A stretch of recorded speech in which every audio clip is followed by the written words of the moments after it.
तुर्की और इजराइल के बीच एक भयानक युद्ध का माहौल बन गया है। साइप्रस इजराइल की एयर डिफेंस डील से तुर्की इस वक्त बौखला गया है। उधर ईरान ने हमास जैसे 4 लड़ाका ग्रुप से इजराइल को दहलाने की प्लानिंग शुरू कर दी है। वहीं सबसे बड़ी दुश्मनों से निपटने के लिए इजराइल ने अब एक नई आयरन बीम से धमाका कर दिया है। इस बीच चौंकाने वाला खुलासा यह हुआ कि युद्ध में इजराइल का साथ अब अरब वर्ल्ड का एक गद्दार दे रहा है।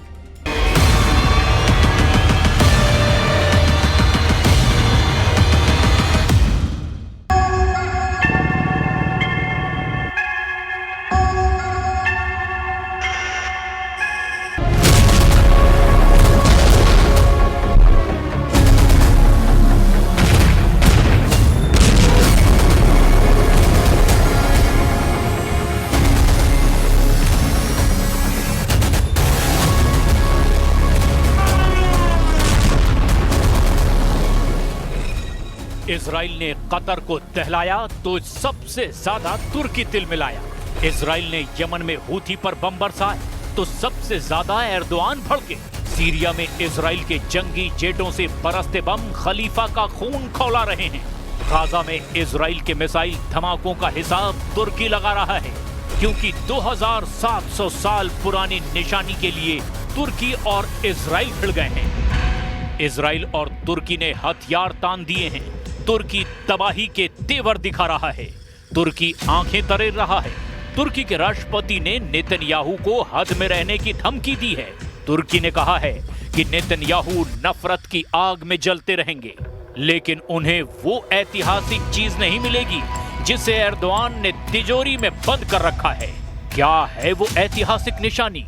क्यों इजराइल तुर्की एक अभिलेख के लिए युद्ध पर उतारू हैं? तुर्की इजराइल की वॉर टेंशन का लेवल कहां तक पहुंच चुका है, ये सब जाने उससे पहले गाजा के वॉर जोन से आई बारूदी तस्वीरें देखिए। यहां इजराइल ने कोहराम मचा रखा है।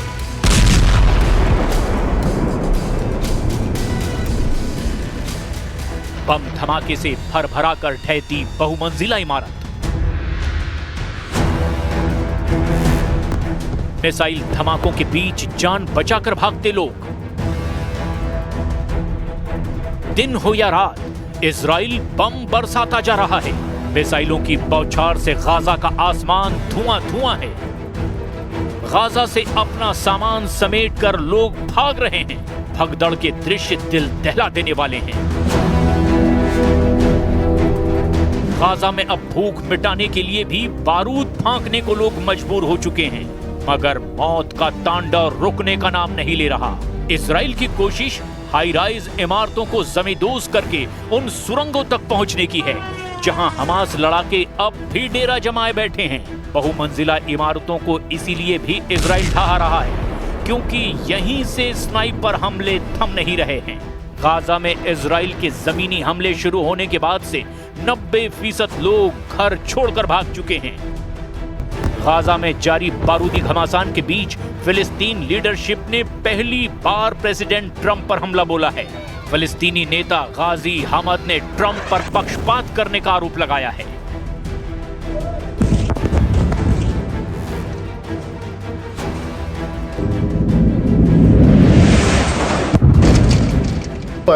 Can change the political map in Gaza Strip, because I think that we are looking for the freedom of our people and independence of our people, and I think that United States is working on this issue in order to give more protection and more shelter and more security for the occupation. They does not take care about the Palestinian interest. They does not take care about the national rights of the Palestinian people, and they are partner in the crimes, in practicing crimes against our people, and I think that they will fail to impose any solution on the Palestinian people.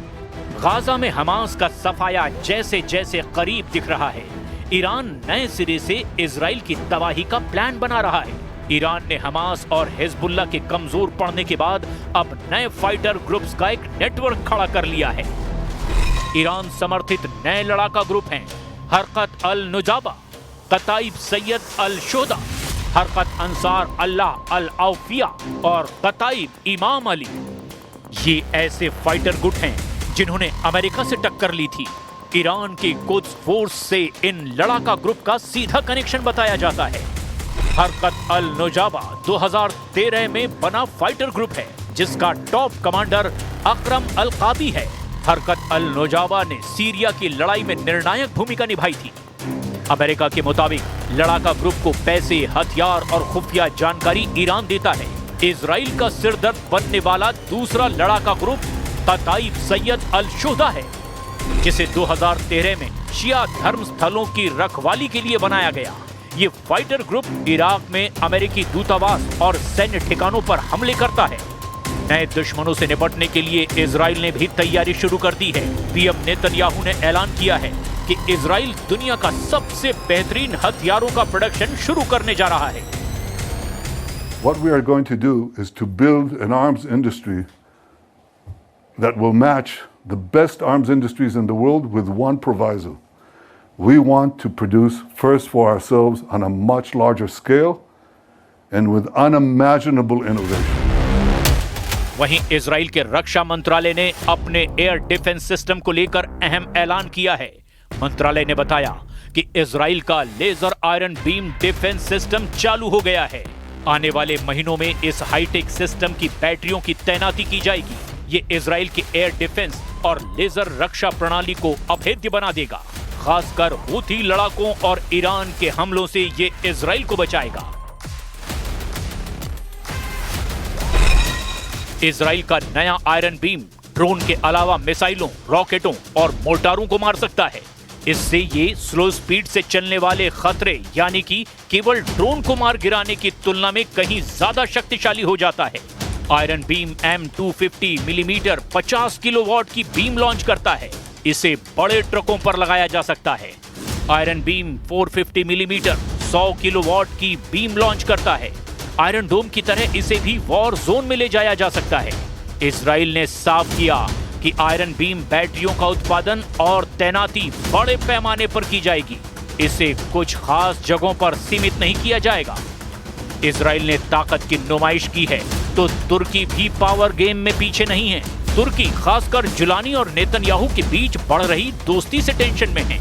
Syria के राष्ट्रपति अल-शरा और commander Jolani ने Israel के साथ समझौते के final stage तक पहुंचने की बात कही। अहमद अल-शरा ने कहा कि इजराइल के साथ चल रही बातचीत का नतीजा जल्द आ सकता है, जिससे इजराइल सीरिया में हवाई हमले बंद कर सकता है। समझौता हुआ तो सीरिया से इजराइल सैन्य कब्जा हटा सकता है। सीरिया इजराइल की नजदीकियां एर्दोआन को बर्दाश्त नहीं। एर्दोआन ने जिस कमांडर जुलानी को सीरिया के तख्त पर बिठाया है, उनके नेतन्याहू के पाले जाने से तगड़ा झटका महसूस कर रहे हैं। इसी वजह से एर्दोआन इजराइल से युद्ध के बहाने तलाश रहे हैं। एर्दोआन ने 2700 साल पुराने एक अभिलेख के लिए इजराइल को धमकाया है। तुर्की और इजराइल के बीच सिलोआम इंस्क्रिप्शन को लेकर के तनाव बढ़ता जा रहा है। ये ऐतिहासिक अभिलेख यरूशलेम के नीचे पानी के ट्यूब वाले सिस्टम से जुड़ा माना जाता है, जिसे राजा हिजकिय्याह के समय बनाया गया। यहूदी इतिहास का अहम अभिलेख तुर्की में है, जिसे 1990 से वापस लाने की कोशिश की जा रही है। नेतन्याहू ने दावा किया कि उन्होंने तुर्की के तत्कालीन प्रधानमंत्री मेसूद यिल्माज से अभिलेख के बदले ऑटोमन साम्राज्य की कलाकृतियां देने की पेशकश की थी, लेकिन तब एर्दोआन ने अड़ंगा लगा दिया था। एक बार फिर जब नेतन्याहू ने ऐतिहासिक अभिलेख की मांग की तो एर्दोआन युद्ध पर उतारू हो गए। एर्दोआन ने इजराइल को नफरत की आग में जलने देने की बात तक कह दी है। İsrail Dürzileri bahane ederek haydutluk sahasını son 2 gündür komşumuz Suriye'ye taşıdı. Şunu bir kez daha açık ve net söylemek isterim. İsrail hukuk tanımaz, kural tanımaz, ilkesiz, şımarık, şımartılmış ve gözü dönmüş bir terör devletidir. Gelinen aşamada bölgemizin en büyük sorunu İsrail'in saldırganlığıdır. छह front पर युद्ध में उलझे Israel के लिए तुर्की से टकराना क्या मुसीबत बन सकता है, क्योंकि नेतन्याहू के सामने फिर से 2 मोर्चे सुपर एक्टिव हो सकते हैं। एक तरफ है यमन और दूसरी तरफ है ईरान। दोनों ही फ्रंट इजराइल के खिलाफ युद्ध के लिए दोबारा तैयार हो रहे हैं। यमन में हजारों लोग आए दिन सड़कों पर उतरकर युद्ध के लिए ललकार रहे हैं, तो वहीं दूसरी तरफ नेतन्याहू के लिए फिक्र वाली खबर ईरान से है, क्योंकि ईरान की सड़कों पर अब आर या पार का नारा लगाया जा रहा है। क्या नेतन्याहू इन दोनों मोर्चों पर फिर से युद्ध लड़ने के लिए तैयार हैं? क्या ये डबल ट्रिगर इजराइल के लिए बहुत बड़ी मुसीबत बनने जा रहा है? वहीं तीसरा फ्रंट सीरिया भी बन सकता है, जहां जुलानी को रोकने के लिए इजराइल सीरिया की राजधानी दमिश्क पर बमबारी कर चुका है। तब दमिश्क में रक्षा मंत्रालय पर भी बम गिराए गए और इस वजह से जुलानी के कई खासम खास अधिकारी भी मारे गए। अब इसी को देखते हुए एर्दोआन और इजराइल आमने सामने नजर आ रहे हैं। दमिश्क पर हुए हमलों के बाद ट्रंप भी सुपर एक्टिव हुए थे और उनके कहने पर ही नेतन्याहू ने बमबारी रोकी थी। लेकिन तब तक सीरिया का बहुत बड़ा नुकसान हो चुका था। तुर्की को भी एहसास हो गया कि ईरान और सीरिया के बाद अब इजराइल की नजर तुर्की पर हो सकती है। हाल ही में तुर्की के राष्ट्रपति एर्दोआन कह चुके हैं कि सीरिया को कमजोर करने वालों को बख्शा नहीं जाएगा। तुर्की के विदेश मंत्री हकन फिदान ने तो यहां तक कह दिया कि तुर्की हमला करने में भी देरी नहीं करेगा। यानी राष्ट्रपति और विदेश मंत्री अब पूरी तरह इजराइल को अपने टारगेट पर ले चुके हैं। इजराइल कई मोर्चों पर युद्ध लड़ रहा है या फिर युद्ध का खतरा लगातार मंडरा रहा है। गाजा में ग्राउंड ऑपरेशन के साथ साथ इजराइल दक्षिण लेबनान में भी एयर स्ट्राइक कर रहा है और यमन से भी आए दिन इजराइल पर मिसाइल अटैक होते रहते हैं। ईरान ने भी कह दिया है कि इस बार वो इजराइल को बख्शेगा नहीं और तेल अवीव से लेकर हाइफा को नक्शे से मिटा देगा। सवाल ऐसे में ये कि अगर इजराइल और ईरान का युद्ध फिर शुरू होता है तो क्या तुर्की भी उसमें शामिल हो जाएगा? और फिर क्या इजराइल के सामने होंगे दो फ्रंट?